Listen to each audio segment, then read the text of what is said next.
Howdy, folks, and welcome to What's in the Box, episode 237. I don't know. I actually do these so infrequently that it's, whatever it is.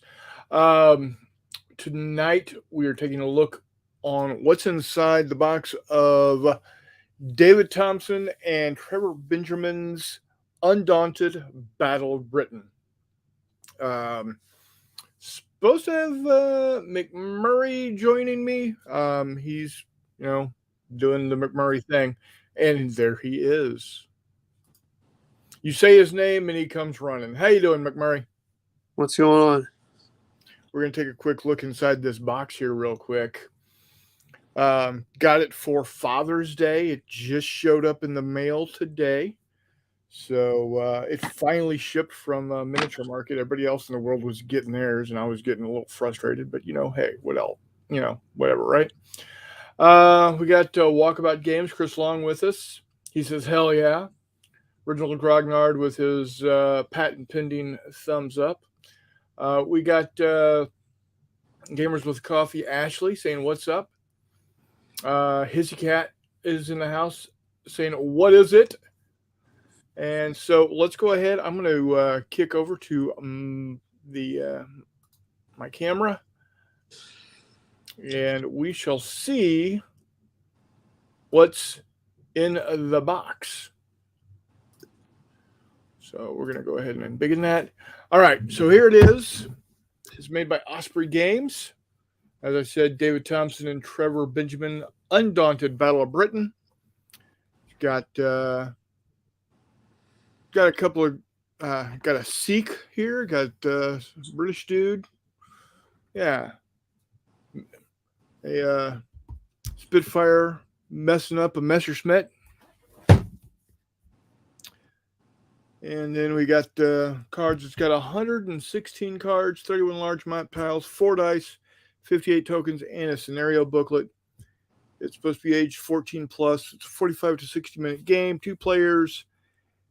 And no idea what that icon is, but oh well. So let's go ahead and take a look. How you doing tonight, McMurray? Not too bad. How are you? Doing well. So are you back for good from the woods, or you got one more week, or what's going on there? I don't have any more full weeks. Okay.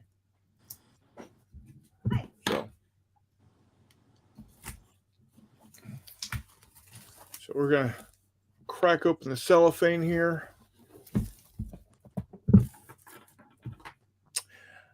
Now, I have played the Undaunted Normandy game, and it's a fun game. A buddy of mine has picked up Undaunted Stalingrad. Have not had a chance to play that yet. But I saw this and thought, you know what? I think this is going to be kind of cool. So here we are. We'll take a quick look at the rule book. It's glossy, good level of good quality paper. Gives you the components. Talks about the layout of the cards, layout of the tokens, what each of the tokens are, each of the hexes. So in the land version of Undaunted, all of the cards laid out are rectangles. So this is actually a hex game where they actually have hexes. So yeah, good looking book.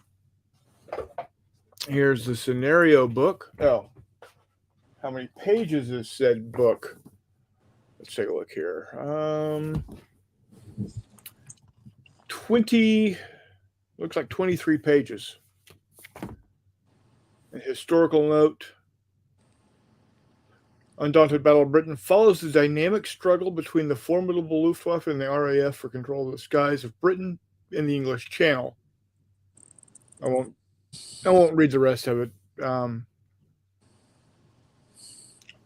Might take a picture and add it here after the fact.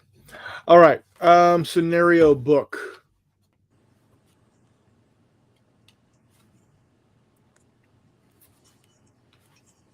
All right, standard setup for Undaunted.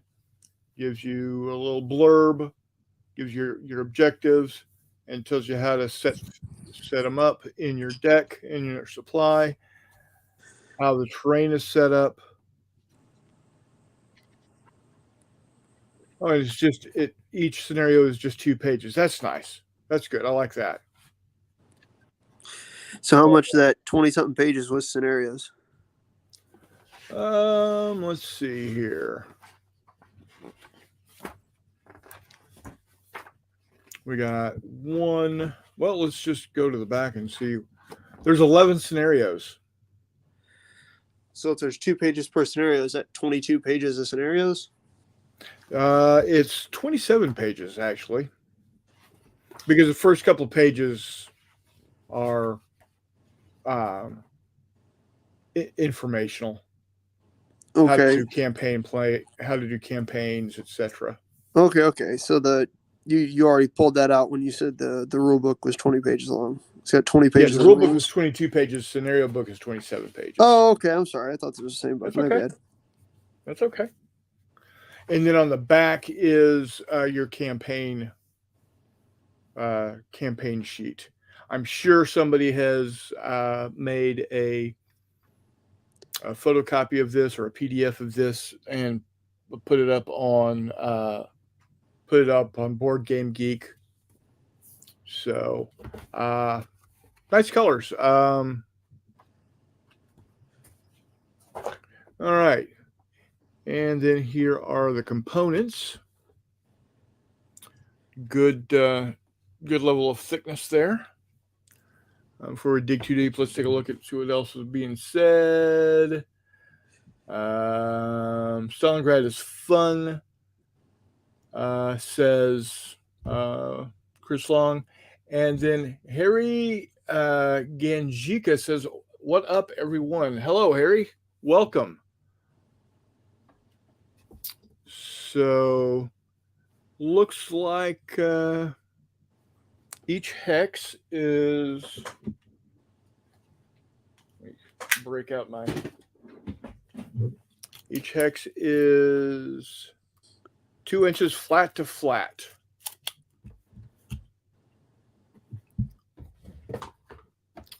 Got some ships. Got some anti-aircraft guns. Clouds. Barrage balloons. More ships. They've got hurricanes. They've got Defiance, Spitfires, BF-110s, BF-109s, Henkels, Stukas.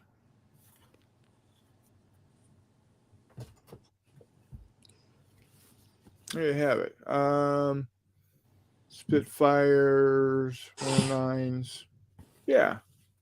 So it looks like a total of 1, 2, 3, 4, 5, 6, 7, 8, 9, 10, 11, 12, 13, 14, 15, 16, 17, 18, 19, 20, 21, 22, 23, 24, 25, 26, 27, 28, 29, 30 aircraft.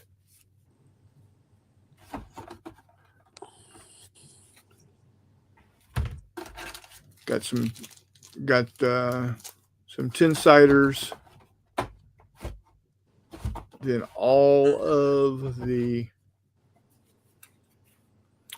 so the terrain tiles are 2-sided.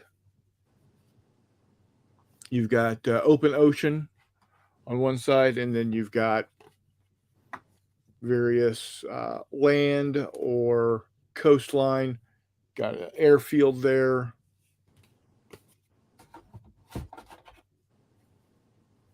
And then you've got a couple of just open open ground, little 3 hex doohippies there. I like that it's already got the um, the box has storage already built in. And then, of course, you've got your British and your German decks. It's interesting that there's more German cards than British cards. Alrighty then. So there it is. There's not a whole lot to it, components wise. I'll give a look through on the rules and then see about maybe getting a game up on the channel.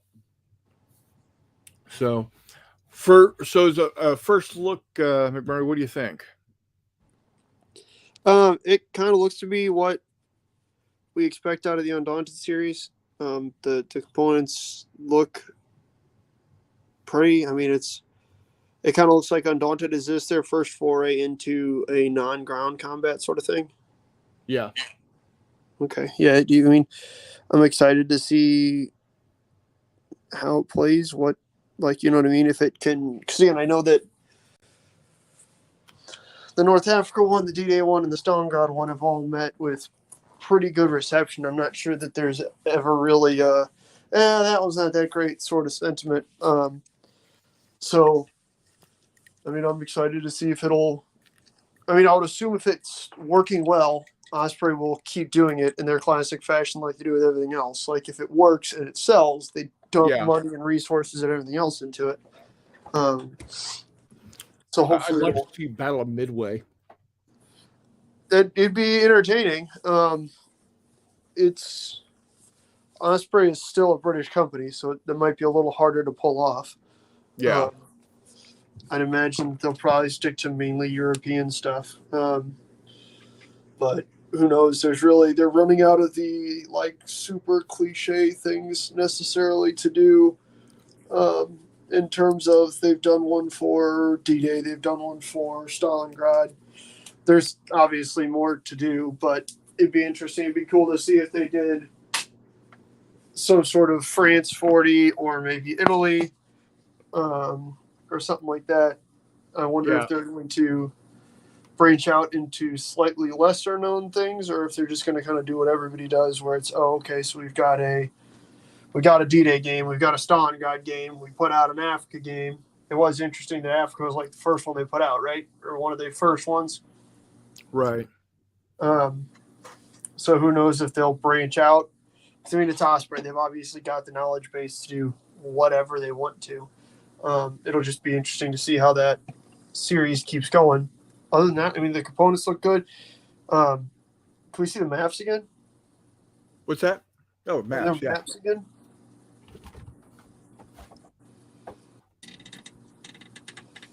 Yeah, exactly. I mean, there should be plenty of replayability there. I can't imagine people having much trouble with, you know what I mean? I know that it's built to be kind of an entry level, like, hey, maybe you've played some Euro games. I mean, it is kind of a Euro game, but, maybe you've played some lighter games like Risk or whatnot.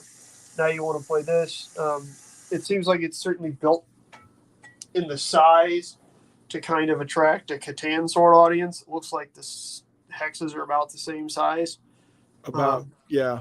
Which I know they're 2 inches across. So, I mean, I have no idea. I don't have the farthest idea of what the exact measurement of those or the Catan's like scales are, but I know that was something that was brought up originally with the Undaunted series, and then I think Heroes and Normandy's on a normal grid, but yeah.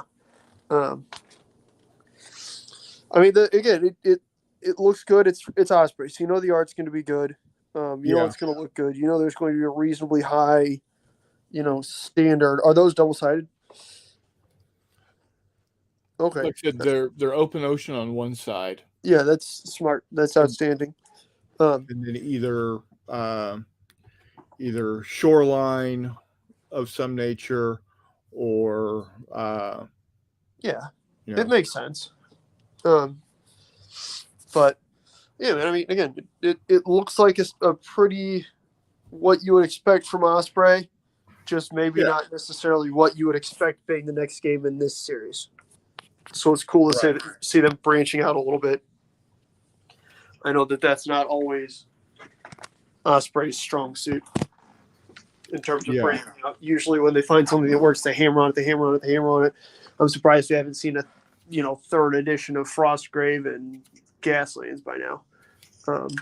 right, But again, they're big believers in the when we find something that works, we're going to do it.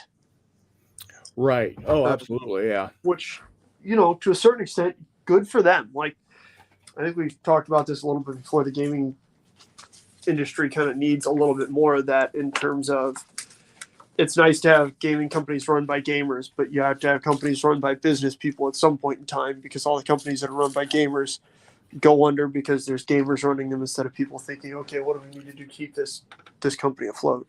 right, right. But so no, I mean, I'm excited to see it. I look forward to seeing you play it.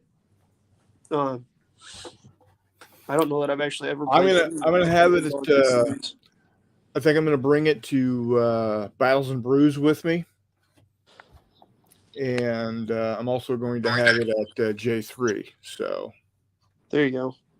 Yeah, like I said, I don't know that I've ever played any of them. It ought to be interesting to at least see them played. yeah, I'd imagine I'll be pretty busy at Battles and Brews, and I hope to be getting some games in at J3 as well. So that should be quite exciting. I'm looking forward to yeah. both of those. So Chris Long says he's already seen somebody use minis for the game. Oh yeah, Uh, yeah, I could definitely see that. These look to be about.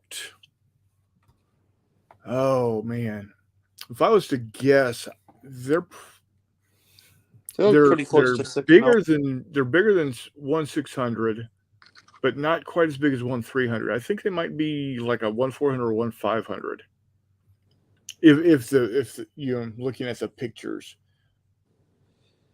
but I would probably do them in a I'd probably do them in 1/600. They're not 1/600, 1/300, easily enough.